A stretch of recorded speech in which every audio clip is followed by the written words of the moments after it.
Assalamualaikum, halo semuanya, apa kabar? Semoga sehat selalu ya, dan yang lagi sakit semoga cepat sembuh, amin. Kali ini saya akan menceritakan kisah misteri yang berjudul Tragedi di Suatu Pagi, penulis Melati. Yuk kita mulai. Pagi itu, tak seperti biasanya, Arman, seorang anak lelaki yang berusia 12 tahun, yang duduk di kelas 6 SDN 5 Kota Palembang itu sudah bangun. Dia bangun pagi-pagi sekali, ketika semua orang masih terlelap tidur.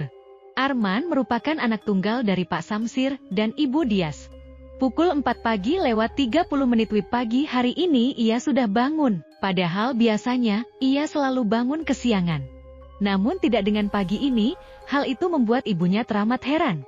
Kok Arman sudah bangun? Biasanya anak itu susah sekali dibangunkan. Ini kok tumben dia sudah mandi pagi dan bersiap untuk sholat subuh ke masjid, batin ibunya. Sedangkan Arman, sambil bersiul-siul kecil dan bersenandung, ia mengenakan baju koko dan memakai kain untuk ia pergunakan pada waktu sholat subuh nanti. Arman, kamu sudah bangun ya nak?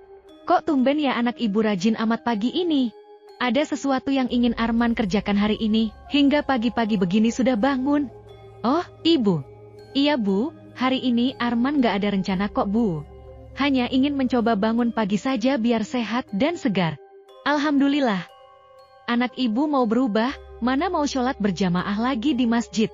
Ibu senang lihat anak ibu jadi rajin seperti ini. Ah, bu. Biasa saja kok bu liatnya. Gimana penampilan Arman? Keren kan? Ucapnya sambil mematut dirinya di depan kaca. Keren dong, anak ibu kan selalu keren. Sudah sana tuh sudah azan subuh, nanti telat lagi sampai di masjid. Arman pun pamit pada ibunya untuk sholat subuh berjamaah di masjid. Ia pun berangkat bareng dengan ayahnya yang sudah sedari tadi siap dan menunggunya di teras rumah. Wah, hebat. Anak ayah sekarang sudah mau sholat subuh di masjid. Iya dong, siapa dulu? Arman mau membiasakan diri untuk sholat ke masjid ya, ujar Arman. Pak Samsir heran dengan kelakuan anaknya itu, tak seperti biasanya. Arman sangat susah sekali bangun pagi. Ibunya selalu ngomel bila anaknya itu belum bangun, karena Arman akan berangkat ke sekolah dengan diantar Pak Samsir yang bekerja sebagai pedagang sembako, dan mempunyai toko di pasar. Mereka pun bergegas melangkahkan kakinya ke Masjid Ansyorullah yang letaknya tidak jauh dari rumah mereka, yaitu jaraknya lebih kurang 50 meter itu. Setelah selesai melaksanakan sholat subuh berjamaah di masjid, mereka pulang ke rumah yang disambut dengan ibunya dengan wajah sumringah. Semua nampak biasa saja, sama seperti hari-hari biasanya.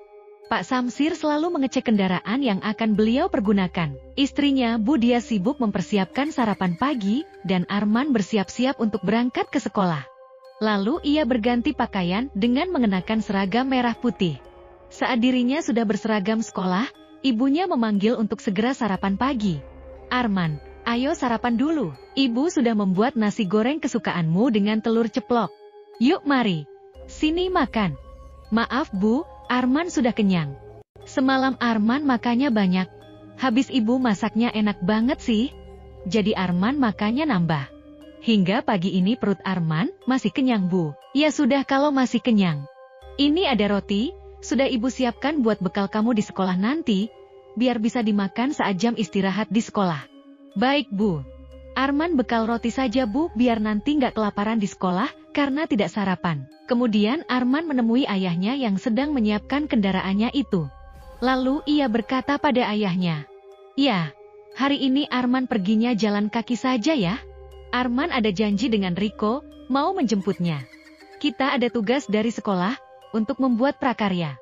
Dan sudah selesai. Hari ini tugas tersebut akan dikumpulkan pada ibu guru, dan dibawa ke sekolah. Betul nih nggak mau ayah antar? Kamu mau jalan kaki saja? Ya sudah kalau begitu tidak apa-apa. Sana pamit dulu sama ibumu," ucap ayahnya. "Baik ayah, Arman pamit dulu ya yah," ucap Arman sambil menyalami tangan sang ayah. Kemudian ia juga berpamitan dengan sang ibu yang sudah berada di pintu depan. "Arman berangkat dulu ya ayah, ibu," ucapnya pada kedua orang tuanya itu. Dengan berjalan kaki, ia melangkahkan kakinya menuju sekolah dasar SDN 5 yang jaraknya hanya 15 menit, jika ditempuh dengan kendaraan bermotor. Namun untuk dapat menuju sekolahnya tersebut, ia terlebih dahulu harus melewati rel kereta api tanpa palang pintu. Barulah ia bisa sampai di sekolahnya. Seperti biasa suasana di sekitar rel kereta tersebut sangat ramai. Kendaraan berlalu lalang, baik mobil pribadi, bis, dan ojek ramai memenuhi jalanan. Arman berjalan pelan, sambil sesekali menarik tas ranselnya yang terjatuh di pundaknya. Ternyata asyik juga ya jalan kaki. Bisa menikmati suasana pagi yang dingin dan berembun karena semalam hujan turun, gumamnya. Suara-suara teriakan pedagang asongan terdengar seperti nyanyian pagi. Membuatnya bersemangat untuk segera sampai di sekolah. Dari kejauhan terdengar bunyi kereta yang akan lewat. Namun sepertinya Arman tidak mendengarnya. Kakinya tetap melangkah untuk menyeberangi rel kereta api yang tanpa palang pintu tersebut. Sepertinya mata dan telinganya tertutup tidak berfungsi. Sehingga ia tidak melihat dan mendengar bahwa akan ada kereta yang akan lewat. Dengan asyiknya kaki kecilnya melangkah di antara rel kereta yang panjang tersebut. "Hei, minggir!" Terdengar suara beberapa orang memanggil anak lelaki tersebut. Sontak suasana ramai saat itu juga. Sementara kereta api yang akan melintas semakin dekat, jaraknya tinggal beberapa meter lagi. Arman yang hendak menyeberang tersebut terlihat sangat percaya diri dan bersemangat. Dengan gagahnya, ia melewati perlintasan rel kereta api tanpa palang pintu tersebut. Namun sepertinya kali ini ia kurang berhati-hati. Sehingga pada saat yang bersamaan melaju dengan kecepatan tinggi kereta api dari arah timur menuju ke arah barat. Akibatnya tak dapat diduga. Tubuh Arman yang hendak menyeberang itu tersambar kereta. Bow!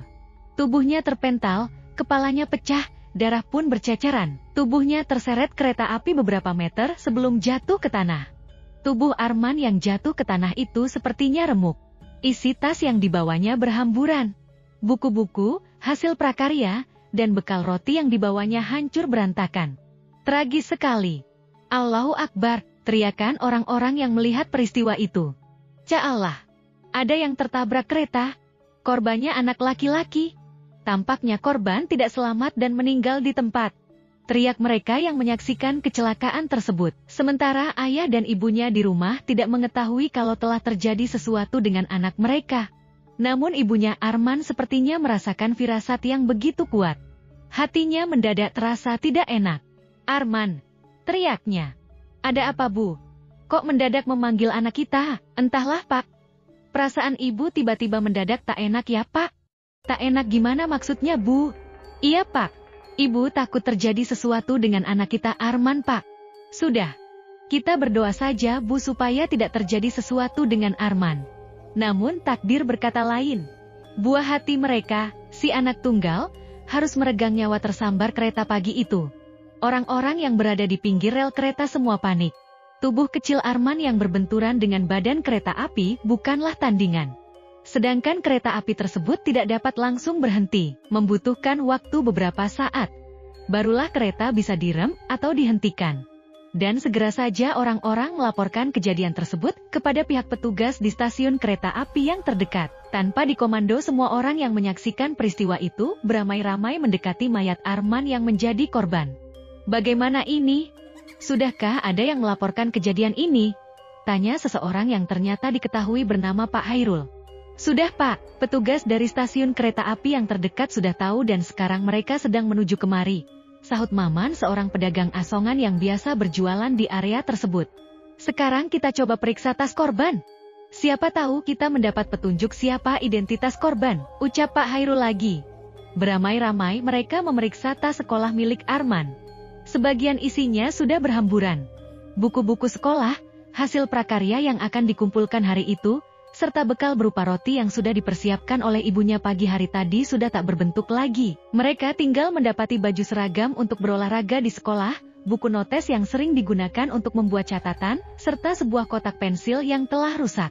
Namun hasilnya sia-sia. Mereka tak mendapatkan satu petunjuk apapun mengenai identitas korban. Tak lama petugas dari stasiun kereta datang bersama mobil ambulans. Mereka dengan segera membawa mayat korban ke rumah sakit sambil menanti keluarga korban yang pasti mencari di mana keberadaan korban. Lalu mereka mengurus segala sesuatu yang berhubungan dengan korban, termasuk kejadian di TKP. Di lain tempat, yaitu di rumah Arman. Pak Samsir pun sebenarnya mengkhawatirkan keselamatan anaknya tersebut. Namun ia sengaja tidak menampakkan rasa khawatirnya itu. Ia takut istrinya akan semakin resah dan gelisah memikirkan Arman. Hingga siang hari, waktunya pulang sekolah. Dengan mengendarai motornya, Pak Samsir bermaksud menjemput anak tunggalnya itu di sekolah. Ia berpamitan pada istrinya, lalu mengendarai motornya dengan kecepatan sedang.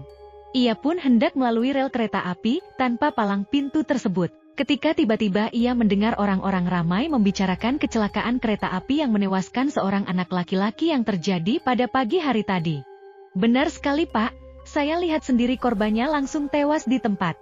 Bagaimana dengan keluarga si korban, Pak? Saya kurang tahu, Pak. Karena setelah kejadian itu, kepala saya pusing karena melihat darah berceceran. Terus saya langsung pulang. Itulah percakapan yang sempat didengar oleh Pak Samsir. Namun ia sengaja tidak menanyakan lebih lanjut, karena ia ingin segera bertemu dengan Arman, agar hatinya merasa lega. Sesampainya beliau di pintu gerbang sekolah, ia tak mendapati anaknya itu. Beliau pun menanyakan kepada teman Arman yang bernama Reza yang sedang pulang sambil berjalan kaki, karena rumahnya tidak jauh dari sekolah. Namun tanpa rasa bersalah Reza menjelaskan, bahwa Arman tidak masuk sekolah hari ini. Maaf, Pak. Hari ini Arman tidak masuk sekolah, Pak, dan saya pun tidak melihat Arman hari ini. Masa sih? Malah tadi dia berangkat pagi-pagi sekali, nak Reza. Namun sekali lagi Reza menjawab ia tidak melihat Arman. Sehingga Pak Samsir semakin gugup hatinya dan cemas. Ya Allah, Arman, kamu kemana, nak? Beliau kebingungan. Pak Samsir pulang dengan perasaan cemas dan gundah. Dan setibanya beliau di rumah, Bu Dias menyambutnya dengan muka penuh tanda tanya. Ayah sudah pulang. Mana Arman ya? Arman gak ada di sekolah, Bu. Tadi ayah tanya sama temannya si Reza, Arman malah tidak masuk sekolah. Terus sekarang Arman kemana kalau dia tidak masuk sekolah? Entahlah, Bu. Ayah juga bingung kemana perginya Arman. Pak Samsir tidak memberitahu istrinya itu kalau tadi pagi telah terjadi kecelakaan kereta. Ia takut menceritakan hal tersebut pada istrinya. Namun karena belum ada kabar sama sekali mengenai di mana keberadaan Arman, akhirnya beliau menceritakan kejadian itu pada istrinya, yang kemudian Bu Dias amat sangat cemas dan mengajak suaminya untuk menanyakan kepada petugas stasiun kereta yang berada di dekat rumahnya. Setelah tiba di stasiun kereta, keduanya bertanya kepada petugas apa yang terjadi pagi hari tadi. Dengan sigap dan hati-hati petugas di stasiun kereta api itu menceritakan bahwa memang telah terjadi kecelakaan di perlintasan rel kereta api tanpa palang pintu tadi pagi yang telah menewaskan seseorang. Kalau boleh tahu siapa korbannya, Pak? Tanya Pak Samsir dengan badan gemetar. Korbannya seorang anak laki-laki, Pak, memakai seragam sekolah dasar. Dan korban langsung meninggal di tempat. Ya Allah, mungkinkah itu Arman ya? Arman anak kita. Tenang dulu, Bu. Kita belum tahu pasti itu Arman atau bukan. Tapi firasat ibu sepertinya benar ya, itu Arman anak kita. Ya Tuhan, kuatkanlah hati kami, mari kita ke rumah sakit ya. Ibu mau melihat ke sana. Keduanya bergegas pergi menuju ke rumah sakit di mana jenazah korban kecelakaan kereta itu dibawa. Dan setelah mereka melihat dengan mata kepala mereka sendiri, dan membuka kain penutup jenazah, seketika meledaklah tangisan keduanya. Ternyata firasat mereka benar, sosok tubuh yang telah hancur tersebut adalah Arman. Anak sematawayang mereka. Walaupun mukanya hancur dan tak dapat dikenali lagi. Namun mereka berdua tahu bahwa itu adalah Arman dengan melihat tas sekolah, baju seragam, serta barang-barang milik korban. Arman, jerit sang ibu saat itu juga. Ia tak kuasa melihat apa yang dialami oleh anaknya itu. Muka dan badannya hancur, bekas-bekas darah yang sudah mengering, badan pucat karena sudah menjadi mayat. Berbeda sekali dengan Arman yang pagi hari tadi mereka lihat. Seketika Bu Dias pun jatuh pingsan. Rupanya ia tak kuasa melihat apa yang terjadi dengan anaknya itu. Petugas rumah sakit yang melihat kejadian itu lantas menolong Bu Dias yang tiba-tiba pingsan karena tak tahan melihat mayat anaknya yang menjadi korban. Bu Dias dibawa ke ruang perawatan untuk beristirahat agar lebih tenang. Sementara suaminya mengurus segala sesuatu yang berhubungan dengan jenazah anaknya untuk dibawa pulang dan dimakamkan. Kesedihan yang teramat dalam terpancar dari raut wajah beliau. Ternyata inilah jawaban dari segala keanehan-keanehan yang terjadi di pagi hari tadi. Pak Samsir dan Bu Dias ternyata baru menyadarinya.